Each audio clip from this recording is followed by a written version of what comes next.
오늘 함께 나누실 하나님의 말씀은 히브리서 13장 18절에서부터 21절까지의 말씀입니다. 신약성경 369페이지에 있는 히브리서 13장 18절에서부터 21절까지 말씀을 다 함께 봉독하시겠습니다. 우리를 위하여 기도하라. 우리가 모든 일에 선하게 행하려 함으로 우리에게 선한 양심이 있는 줄을 확신하노니 내가 더 속히 너희에게 돌아가기 위하여 너희가 기도하기를 더욱 원하노라. 양들의 큰 목자이신 우리 주 예수를 영원한 언약의 피로 죽은 자 가운데서 이끌어내신 평강의 하나님이 모든 선한 일에 너희를 온전하게 하사 자기의 뜻을 행하게 하시고 그 앞에 즐거운 것을 예수 그리스도로 말미암아 우리 가운데서 이루시기를 원하노라. 영광이 그에게 세세 무궁토록 있을지어다. 아멘.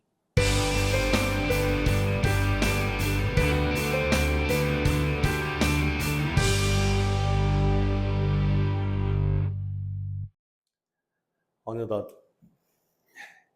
2025년도의 마지막 주일을 맞이하게 되었습니다. 올 한 해도 여러분들 수고 많이 하셨고 참 잘 견뎌내셨습니다.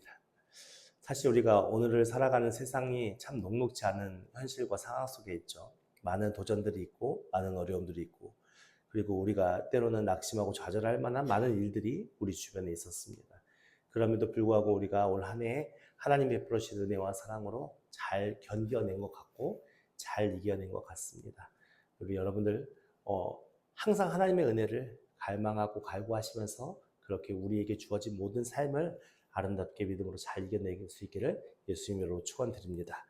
오늘 이제 히브리서의 마지막 말씀을 전하려고 하는데 이제 히브리 기자가 그의 이 독자들에게 마지막 권면의 말씀을 오늘 18절부터 21절 말씀을 통해서 함께 우리가 나눠보고자 합니다.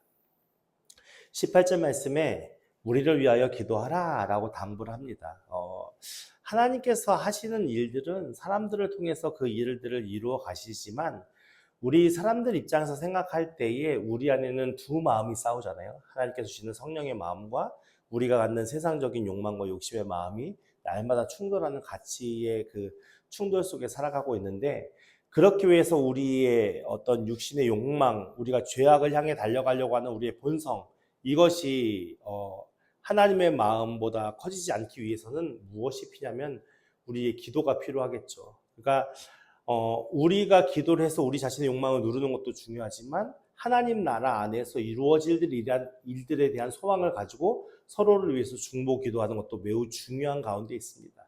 그래서 사실은 우리가 많은 이들에게 우리를 위한 연약한 기도를 부탁하고 그 부탁하는 기도들이 서로 기도로 올려져서 하나님의 나라의 일들을 이루어가는 많은 일들이 성경 속에 많이 기록되어 있지 않습니까?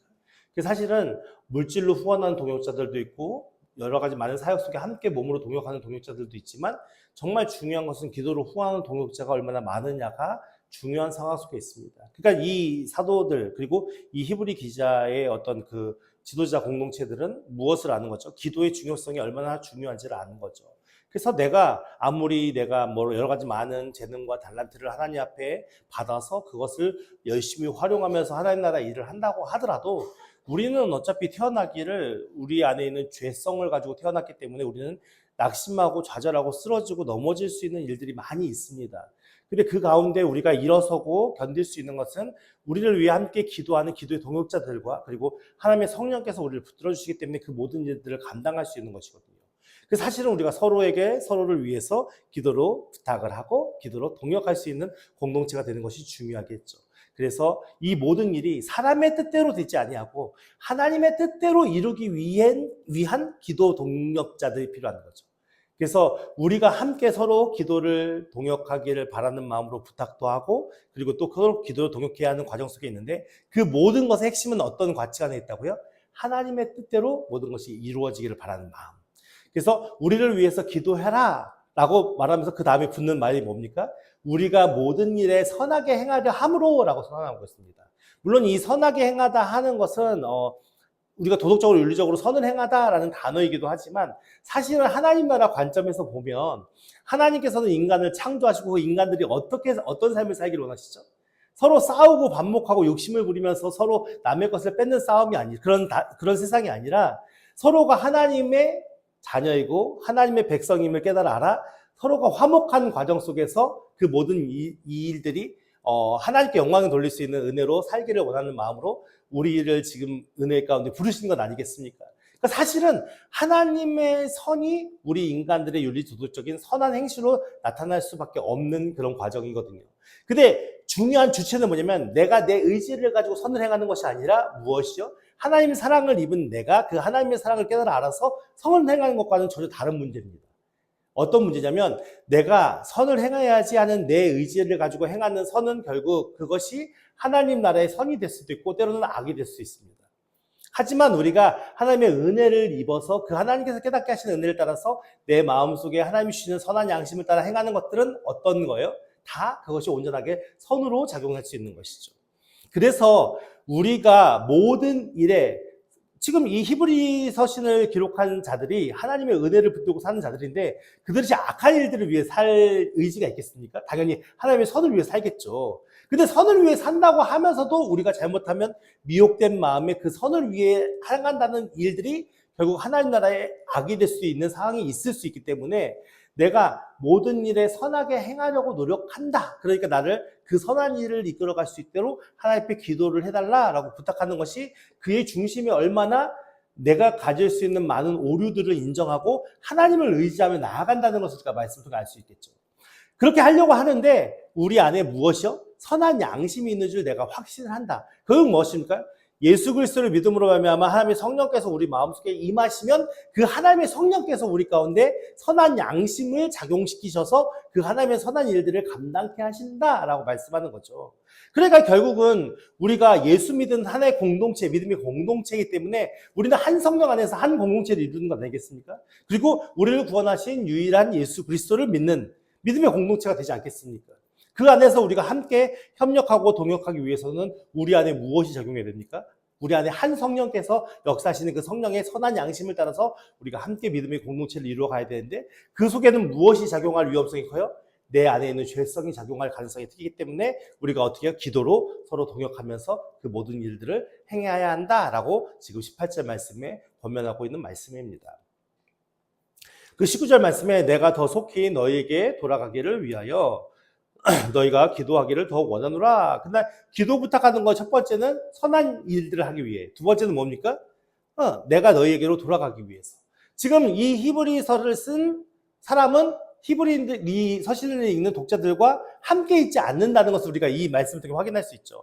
어떤 이유에서든지 여러 가지 학설들은 있습니다. 여러 가지 설들은 있습니다. 여기서 내가 돌아가기를 원한다라는 의미 속에는 질병에 걸려서 요양을 하고 있다. 그 질병이 나으면 돌아가겠다. 이런 의미도 있다고 하고 어떤 사람은 감옥에 갇혀 있어서 그런 거 아니냐라고 하는 사람도 있고 정확하게 무엇인가라는 근거는 없습니다. 어쨌든 간에 지금 이 서신을 기록한 사람은 이들과 떨어져 있는 상황이고 이들과 떨어져 있지만 어떤 마음을 가지고 있어요? 그들과 함께 믿음으로 동역하여 만나서 하나님 나라의 일들을 감당하고 하자 하는 소망으로 그들 가운데 함께 서 있다라는. 그러니까 몸은 비록 떨어져 있지만 모든 마음과 정신은 어때요? 함께 동역하고 있는 것과 마찬가지의 상황이라고 볼 수 있는 것이죠. 그렇게 간절히 함께 사랑을 나누면서 기도하고 권면하는 이기 때문에 이들이 비록 몸은 떨어져 있어도 그 서신과 어떤 기도의 동역으로 통하여 그들이 함께 하나님 나라의 일들을 이루어갈 수 있는 과정 속의 일들을 우리가 말씀을 통해 확인해 볼 수 있습니다.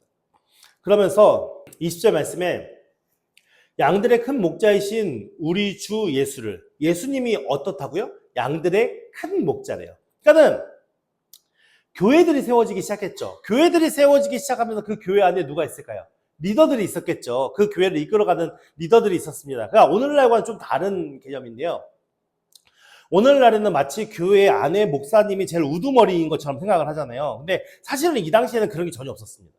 그러니까 초대교회에서의 특징은 무엇이냐면 모든 사람이 다 동등한 상황의 위치, 위아래가 있는 상황이 아니라 모든 사람의 위치가 다 동등했음에도 불구하고 그 안에 어떤 자가 있는 거예요? 예, 믿음을 먼저 받아들이고 그 믿음의 경륜이 있어서 그 무리를 이끌어갈 수 있는 리더 역할을 감당했던 사람들이 있는 거죠. 그 사람들이 계급적인 관계가 아니라 수평적인 관계 안에서 이끌어가는 목자의 역할을 했겠죠. 근데 그렇게 리더 역할을 했던 사람들이 있었던가 같으면 그 리더 역할을 했던 사람들도 결국 누구의 가르침과 누구의 본을 따를 수밖에 없습니까? 큰 목자, 가장 위에 계신 목자이신 예수 그리스도를 통해서 그 예수 그리스도께서 이끌어 가시는 모든 일들을 따라갈 수밖에 없는 과정 속에 있는 거죠. 왜냐하면 우리는 예수 그리스도의 제자니까. 그러니까 예수 그리스도가 제자 삼고 그 제자들도 제자 삼고 제자들 제자 삼고 그래서 계속 그 제자의 과정들이 연결되어져서 오늘 우리에게까지 온 것 아니겠습니까? 그러니까 결국 우리는 누구의 제자인 겁니까? 예수님의 제자인 거죠. 예수님의 제자라면 당연히 어떤 가르침을 따르며 살아야 됩니까? 당연히 예수 그리스도의 가르침과 예수 그리스도의 그 믿음의 본을 따라가는 자들이 되어야겠죠. 그래서 우리를 양떼로 비유를 하고 그 양떼에 각 지교회들이 있지만 가장 그 모든 것을 총괄하는 가장 큰 목자는 예수 그리스도시고 우리는 그 예수 그리스도의 본을 따라 믿음으로 살아가는 자들인데 그 예수 그리스도를 어떻게 하셨냐? 영원한 언약의 피로 죽은 자 가운데서 이끌어내신 평강의 하나님이라고 얘기합니다. 하나님을 비유하는데 그 하나님을 어떻게 비유하냐? 양들의 큰 목자이신 예수 그리스도를 영원한 언약의 피로 죽은 자 가운데서 죽은 자 가운데서 이끌어내신 평강의 하나님. 그렇다면 이 표현 속에는 뭐가 담겨져 있는 거예요? 예수 그리스도의 태어나심과 예수 그리스도의 삶의 모든 일들과 그분의 부활과 그 부활을 믿는 믿음의 제자들과 그 제자들을 통해 파생되어진 많은 교회들의 이야기가 이 한 문장 안에 다 담겨져 있는 거잖아요. 근데 그렇게 하신 하나님이 어떤 하나님이시라고 표현하고 있습니까? 평강의 하나님이라고 표현합니다. 이 평강이라는 단어 제가 몇 번 여러분들 말씀을 통해서 설명해 드렸는데 이 평강이라는 단어는 어떤 단어입니까? 전쟁이 끝난 상태. 전쟁을 한참 동안 막 치열하게 전쟁을 하다가 전쟁이 딱 끝나면 어떻게 합니까? 모든 것이 고요한 상태가 되잖아요. 그런 상태가 평강이거든요. 그래서 결국 여기서 나오는 평강의 하나님이란 이 표현의 의미 속에는 무엇이냐면 하나님과 사람과의 관계 안에서 인간들이 지은 죄로 인하여 하나님과의 어떤 관계가 다 어우러졌잖아요. 그죠? 하나님은 창조주 하나님이시고 인간은 피조물로서 누구보다도 뛰어난 어떤 피조물들보다 뛰어난 사람으로서 그 모든 피조물들을 다스릴 수 있는 권한과 하나님의 형상으로 지었음에도 불구하고 이 죄 많은 인생들이 결국 하나님처럼 되고자 하는 욕망으로 인해 죄에 빠지게 되었고 그 죄의 결과로 인해서 하나님과 멀어진 관계가 돼서 모든 관계가 어그러졌어요.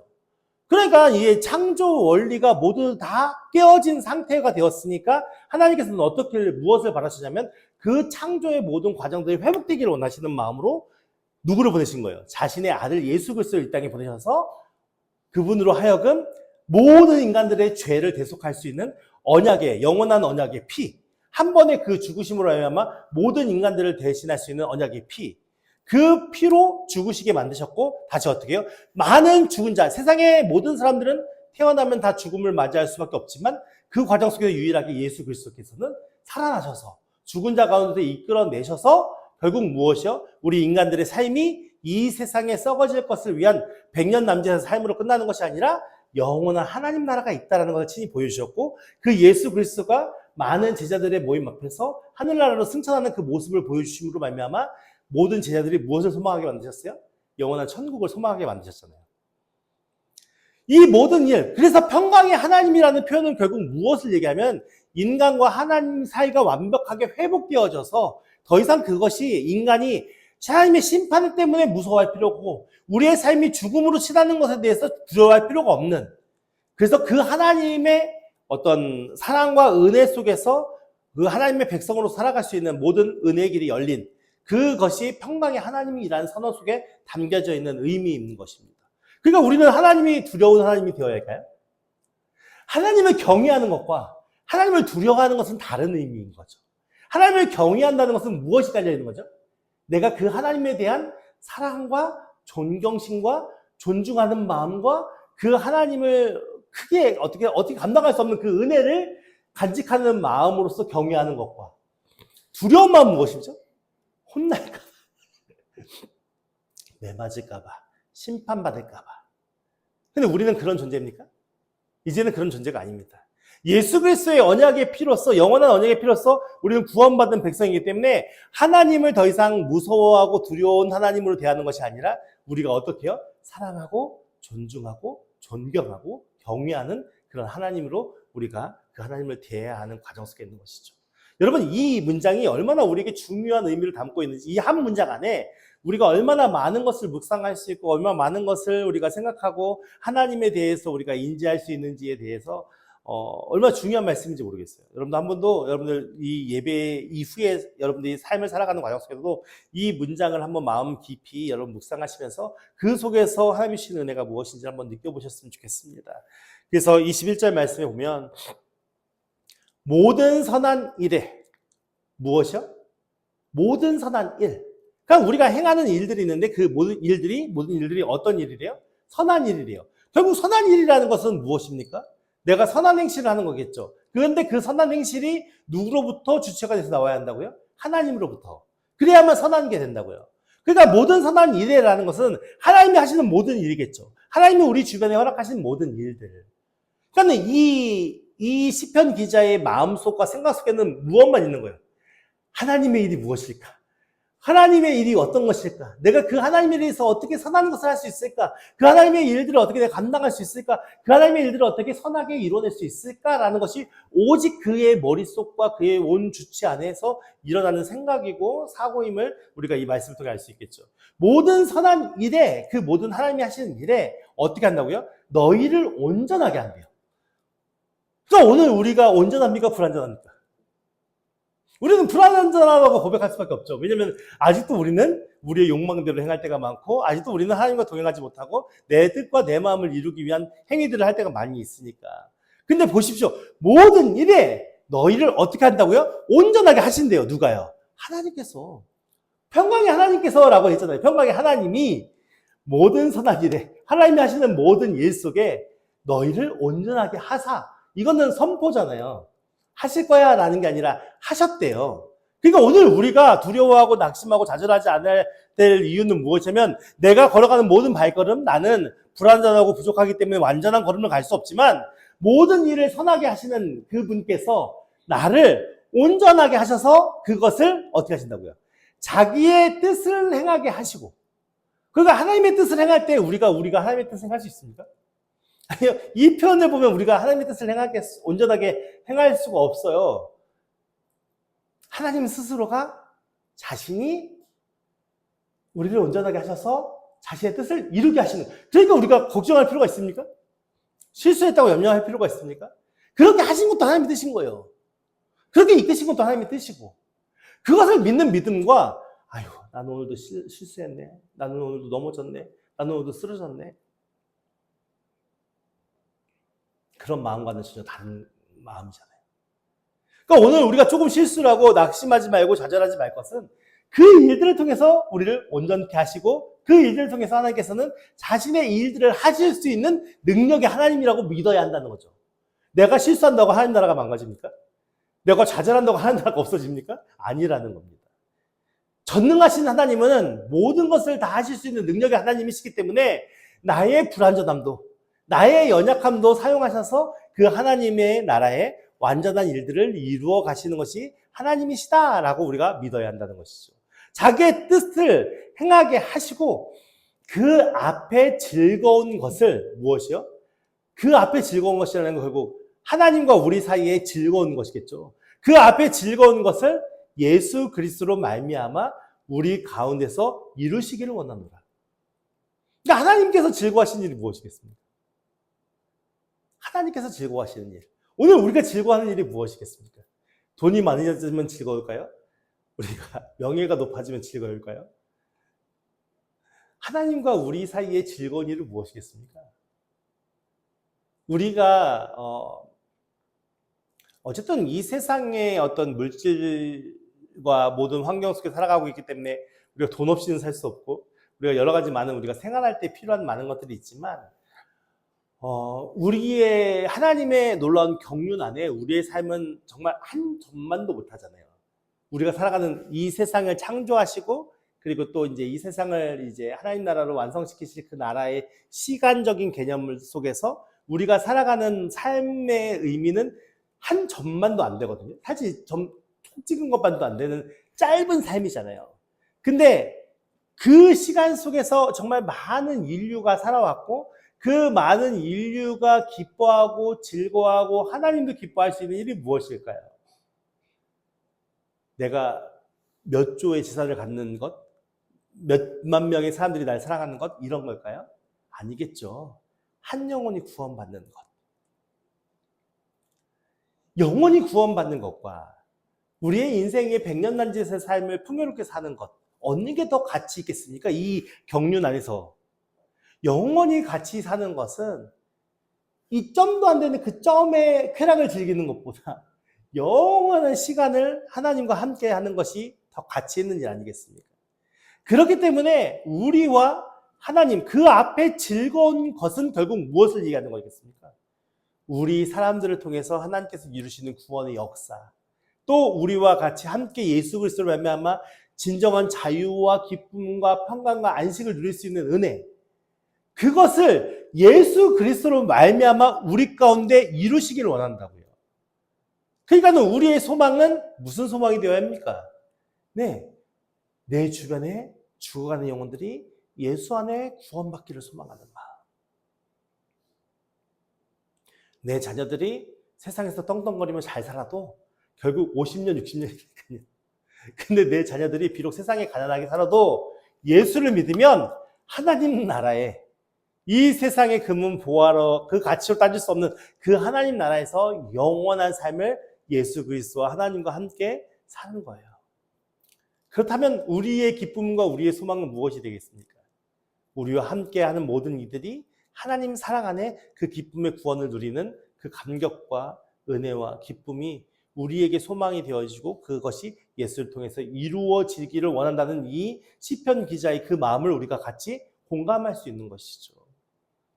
그래서 우리가 구원받은 은혜가 어떤 가치보다도 가장 소중한 은혜의 가치임을 잊지 않고 사는 자들이 되기를 예수님으로 축원드립니다.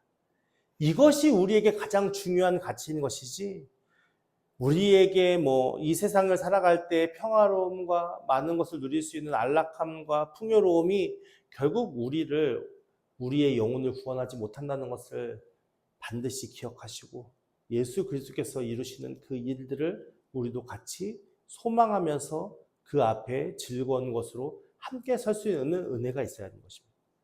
그래서 그 영혼들이 구원받은 그런 은혜로 하나님께서 행하시기를 기대한다는 소망의 마음을 담아서 지금 권면하는 것이고, 그래서 영광이 누구에게만 있는 거예요?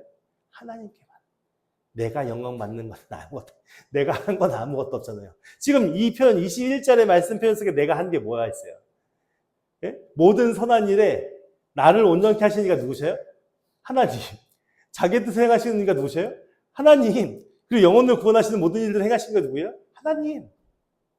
그렇기 때문에 우리는 내가 영광받고 내가 명예로워지는 게 중요한 것이 아니라 예수의 이름이 높여져야 하고 그 십자가의 은혜가 높여져야 되고 그 하나님이 영광 받으시기에 합당한 믿음의 삶으로 하나님 앞에 서는 것이 중요하다라고 생각하는 것입니다. 그래서 영광이 그에게 세세 무궁토록 있을지어다. 하나님을 어떤 말로 그 영광을 찬양할 수 있을까요?